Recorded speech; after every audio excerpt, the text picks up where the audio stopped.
In the first book of Kings, there is a fascinating story of a man who had a prisoner entrusted to his charge and who was commanded to guard that man with his life.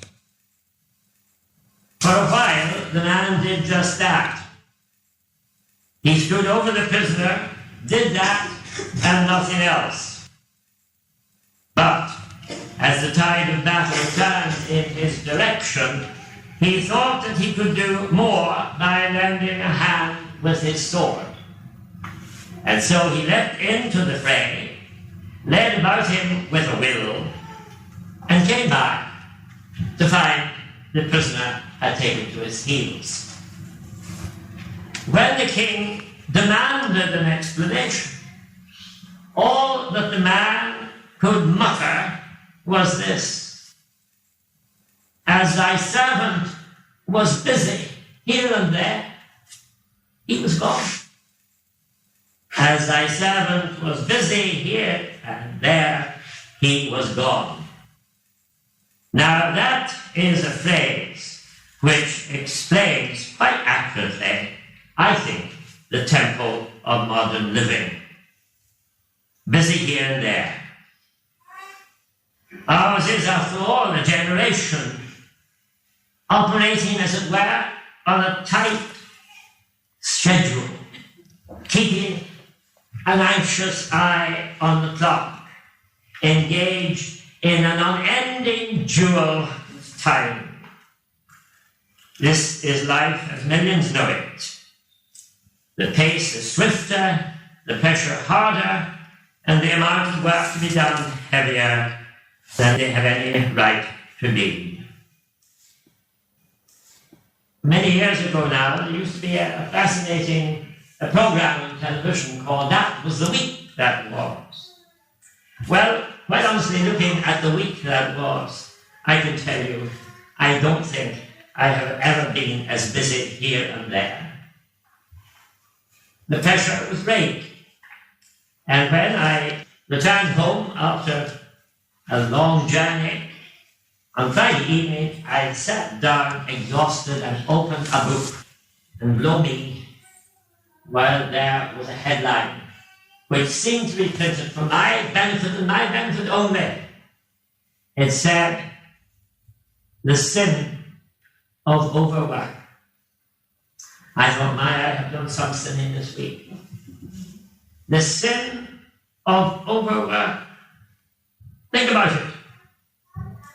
We talk, about the sins of the body, gluttony, sensuality. We talk about the sins of disposition, bad temper, fault-finding, hypocrisy. Shouldn't we sometime or other talk about the sin of overwork? Oh, I grant you there are a lot of people who never commit it. And they show no impression of being tempted to commit it. They strike one as having a constitutional aversion, not so much to hard work as to work of any kind. A man applied for employment in a supermarket, and he was told that there was no opening for him.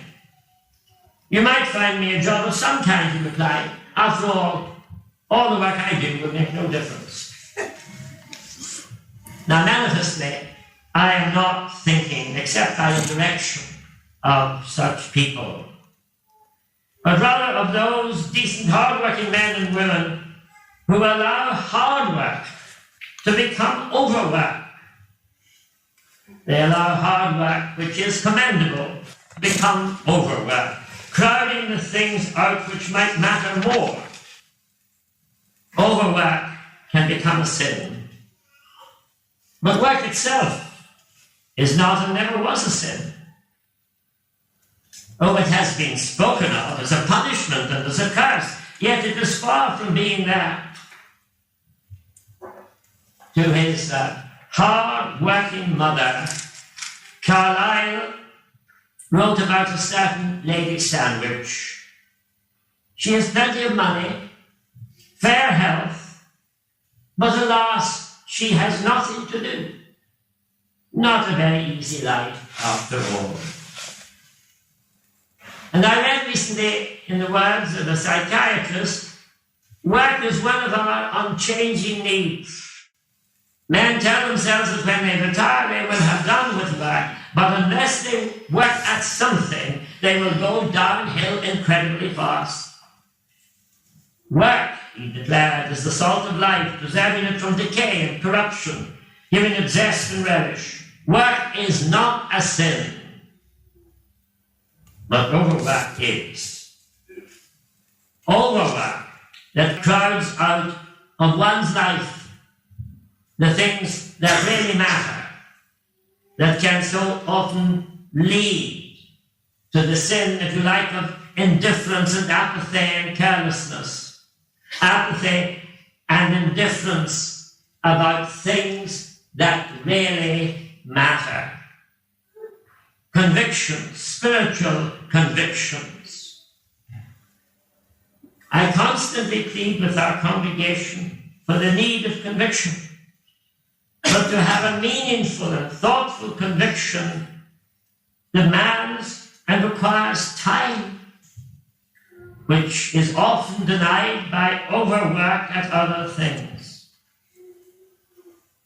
When men and women are overworked, they allow themselves no time at all to concentrate on their soul's need, their spiritual needs.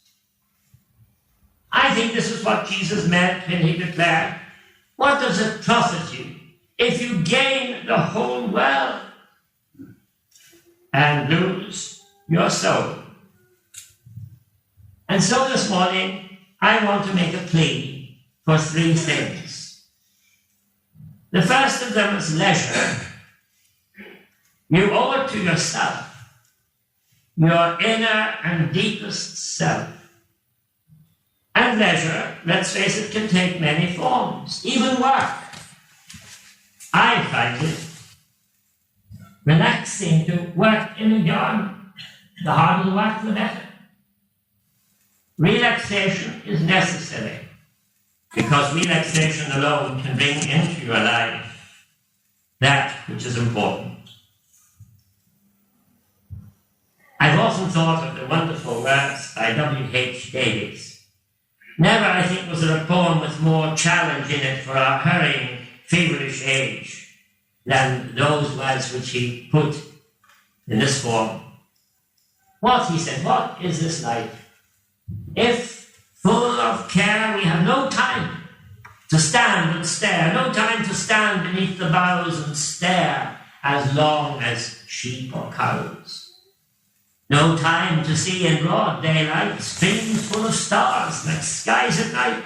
A poor life this, if full of care we have no time to stand and stare. And so I would make a plea for time to stand and stare, for only by so doing will we be brought to the realization that there is more to life than the things for which we spend many hours in work and overwork. And I would make a plea too for a sense of perspective. Let us try to see things and to keep things in their true perspective. Work is important, but so is home, so is friendship, so is worship. A respectable citizen was in court recently, and he had his only son sentenced to a term of imprisonment for a very serious offense. The father was heartbroken. He made a plea for his son. He had been allowed too much liberty, he said. He had been given too much in the way of material things and not enough of the things that matter. The father worked very hard to give the son things which he, the father, had never had. And thus, his work kept him away from home far too much.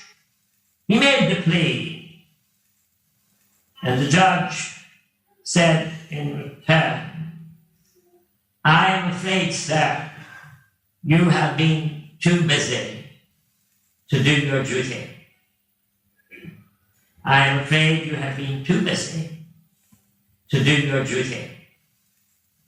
There is something in this distressing incident for us all. Too busy to do the things that really matter. Are we so pushed and driven that some of the finest gifts of God to us, good books, good music, the great outdoors, where we can stand and stare, go uncultivated? I tell you, there are sins of the body, and they are bad. There are sins of disposition, and I tell you, they are worse. But what of this other sin? So busy here and there.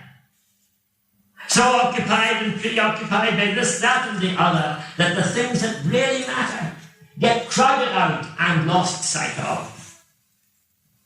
I remember one of the former archbishops of Canterbury coming to Oxford and addressing the students.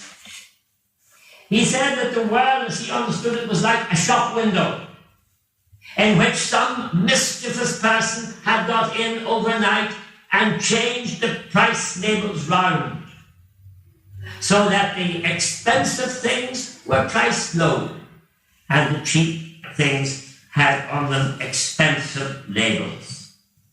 And then after a long pause, he said, "Gentlemen, we allow ourselves to be taken in. We allow ourselves to be taken in." And so I would plead for leisure, for a sense of perspective, but most important of all, I plead for the recognition of the values for which Christ stood.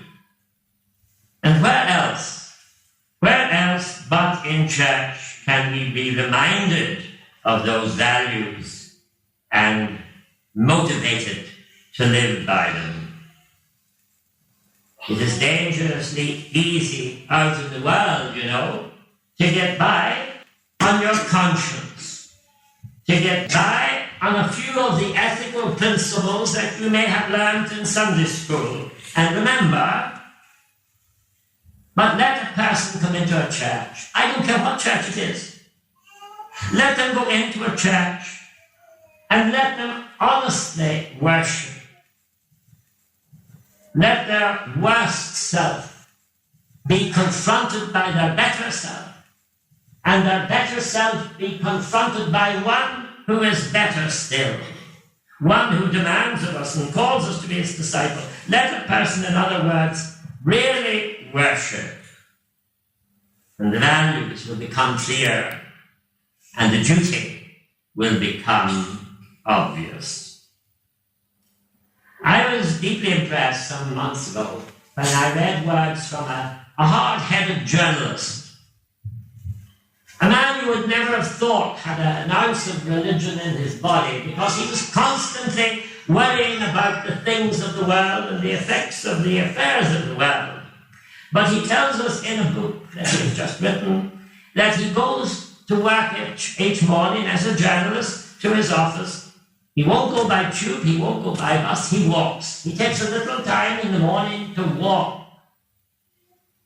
And when he passes a church, one church in particular, one of the very few churches whose doors are open at 5 o'clock in the morning, he goes inside and he sits for a moment, and he wrote these words. I repeated them often, I make no excuse for repeating them again. A hard-headed journalist.